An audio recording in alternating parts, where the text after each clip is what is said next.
On behalf of ExpertVillage here at Jean Paris, this is Gloria Van Workum, and I'm helping my client purchase a wig, choose the right one that's styled for her.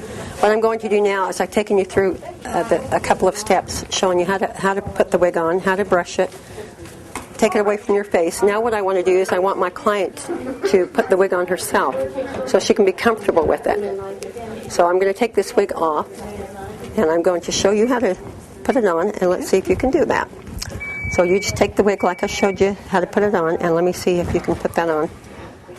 Let your forehead catch it. Go ahead and just let your forehead catch the front. Pull it all the way down into the nape of the neck, and then when you get it into the nape of the neck, take your sides. Make sure you get your sides right on your temple. Pull it around. Make sure that it's on the hairline. And when it feels very comfortable, does that feel very comfortable on? You did a very good job. That was very, very good. Especially for your first time doing that. That was very good. So when you take it and put it on with your sides, and she has her sides, she's done a beautiful job putting this on by herself. So she shouldn't have a hard time when she purchases her wig, so that she can go ahead and wear it daily and feel very comfortable in it. She's done a very good job with this. This is just absolutely a beautiful color on her, and we're really thrilled with this, aren't we? Yes. You like this? This is really pretty on you. Yes, very pretty.